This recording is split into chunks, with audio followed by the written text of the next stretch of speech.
देखिए, कथाएं तो होती ही रहती हैं, कथाएं चलती ही रहती हैं, चलती भी रहेंगी, लेकिन जो यहाँ कथाओं के माध्यम से समाज की व्यथाओं को दूर किया जाता है, ये हमारे गुरुदेव का आदेश है। समाज की व्यथाओं को दूर करना, किसी को कोई शब्द के माध्यम से कोई राह मिल जाए तो इस कथा की सार्थकता है। करमैती बाई जी अपने पिता के समक्ष कुछ कह ना सकी, लज्जावश कि क्या कहेंगे, पिता से ऐसा कहना उचित नहीं, विचार करने लगे। संसार की असारता को जानती हैं, संसार के इस दुखों से पीड़ित है। संसार का सबसे बड़ा तो दुख क्या है? आवागमन का चक्कर। जीव बार बार 84 लाख योनियों में भटकता है। कहने में कितना सहज है ना, 84 लाख योनियों, लेकिन जरा परिकल्पना कीजिएगा कि 84 लाख होता कितना है। एक एक जन्म, एक एक योनि में कितना कितना लंबा जीवन पाते हैं। आप सर्प की योनि में देखिए, 100 200 500 वर्ष की भी आयु होती है। मच्छर की आयु यदि मान लो 2-3 दिवस है, तो सर्प की आयु कितनी लंबी है, श्वान की आयु कितनी लंबी है, एक वर्ष की थोड़ी, कितने कितने वर्षों की आयु है। ऐसे कर करके व्यक्ति 84 लाख योनियों को पाता है, और प्रत्येक योनियों में भयंकर भयंकर यातनाएं, कष्ट। उस योनियों में जीव में विवेक नहीं कि क्या करना है क्या नहीं करना है, सिवाय पेट भरने के अलावा और कष्ट पाने के अलावा जीव कुछ नहीं कर सकता। प्रत्येक जीव भी जानता है कि उसको कैसे पेट भरना है। बकरी भी अपना पत्ती खाकर पेट भर लेती है, बिल्ली भी दुग्ध पान करके अपना पेट भर लेती है, गाय को भी घास दी जाए पेट भर लिया जा सकता है। प्रत्येक जीव अपना पेट भरना जानता है, लेकिन उसमें विवेक नहीं है कि हम अपना कल्याण कैसे करें। ऐसी 84 लाख भी योनि, इन सबको प्राप्त करके जब व्यक्ति मनुष्य बनता है, इतने भयंकर कष्टों को भोगने के बाद जब व्यक्ति मनुष्य बनता है और फिर भी उसका जीवन यूं ही व्यर्थ चला जाए, तो पुनः ये चक्र यहां समाप्त नहीं होता है, पुनः प्रारंभ से फिर शुरू हो जाता है। 84 लाख योनियों में वह फिर भटकता है। इसलिए प्रयास करें कि इसी जीवन में हम उस लक्ष्य को पाएं। ये नहीं कि आप गृहस्थ जीवन को छोड़कर अभी वन चले जाएं। आज तो वैसी सुविधा भी नहीं, वैसे बन भी नहीं रहे, वैसा हमारा शरीर भी नहीं रहा। आज तप यज्ञ कुछ भी नहीं है। यत् फलम नास्ति तपसा योगेन समाधिना तत्फलम लभते सम्यक कलौ केशव कीर्तना। भागवत कहती है आजकल तप नहीं मनुष्य के, कलयुग के जीवन में, कलयुग में तो क्या हो? भगवान नाम स्मरण हो। तत्फलम लभते सम्यक कलौ केशव कीर्तना।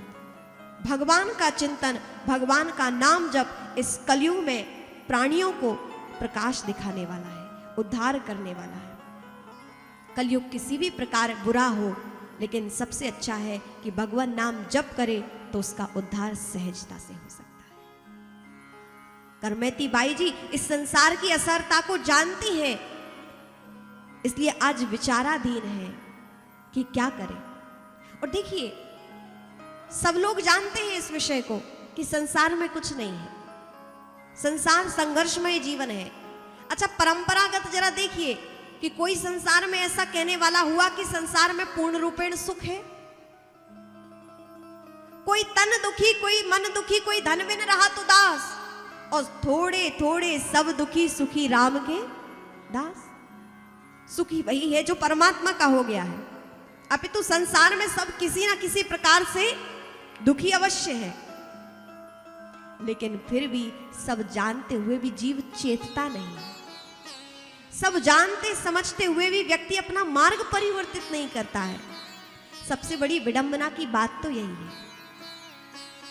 कोई भी अपने आत्मीय जन, प्रिय जन को, कोई पति पत्नी को, पत्नी पति को, कोई अपने माता पिता, अपनी संतान को, संतान अपने माता पिता को, कोई प्रेरित नहीं करता है कि ये छोड़कर भगवान के पथ पर आप चल पड़ो, आप पालो परमात्मा को, आप चलो परमात्मा के पथ पर। संसार तो ऐसा ही है।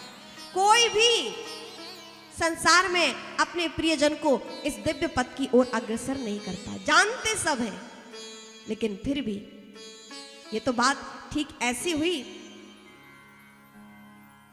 कि एक जंगल से कुछ अंधे जा रहे थे, तो मार्ग में एक गड्ढा पड़ा और मार्ग दिखाने वाला भी अंधा ही था, लकड़ी के सहारे चल रहा था। गड्ढा दिखाई नहीं दिया क्योंकि अंधा जो था। तो व्यक्ति क्या हुआ, गड्ढे में गिर गया, और जैसे ही गड्ढे में गिरा सो धम्म सी आवाज आई, गिरने की आवाज आई। पीछे वाले ने लकड़ी के सहारे से दो दो तीन तीन लंबे हाथ लकड़ी की दूरी से चल रहे थे। एक व्यक्ति आगे गिरा, धम्म से आवाज आई, पूछा क्या हुआ भैया? उसने कहा कुछ नहीं। उसने कहा आते जाओ, सब रास्ता अच्छा है, आते जाओ, कुछ नहीं है। और वह दूसरा भी आया और वो भी आके ठीक गड्ढे में गिरा, धम्म से आवाज आई। उसने कहा भैया तुमने बताया नहीं कि यहाँ गड्ढा है, बता देते तो कम से कम हम गड्ढे में तो नहीं गिरते। उसने कहा भैया यदि हम बता देते तो इस गड्ढे में अकेले पड़े रहते, कम से कम तुम्हारा साथ तो मिल गया। अब जो कुछ होगा दोनों का होगा, साथ तो मिल गया। हम अकेले इस गड्ढे में रह के क्या करते? और कहते हैं किसी ने किसी को नहीं बताया, सातों आकर सीधे गड्ढे में गिरते गए। ठीक इसी प्रकार हमारे जीवन में भी है कि परंपरा से, पूर्वजों से सब चले आ रहे हैं इसी मार्ग पर। संसार में वही वंश परंपरा चली आ रही है, लेकिन कोई किसी को चेताता नहीं है। कोई नहीं कहता कि जाओ भगवान का भजन करो, छोड़ो अपना सब कुछ। या गृहस्थ में भी हो तो चलो गृहस्थ में बने रहो, बहुत अच्छी बात है, लेकिन जितना हो सके अपने कल्याण के लिए अपना पथ देखो, भगवान का भजन करो। कोई किसी को नहीं चेताता है, तो कैसे कल्याण हो? तो कभी कभी ऐसे गुरुवर की कृपा हो जाती है, महापुरुषों की कृपा हो जाती है। कोई जीव गुरु की शरणागति को ग्रहण कर ले, परमात्मा की भक्ति को ग्रहण कर ले, तो इसी जन्म में वो चेत जाता है और उसका कल्याण हो जाता है। करमेती बाई जी समझ गए कि इस संसार की असारता, इन विषयों के भोग में मैं लिप्त नहीं होंगी। मैं तो भगवान कृष्ण से प्रेम करती हूं और कृष्ण की ही प्राप्ति करूंगी।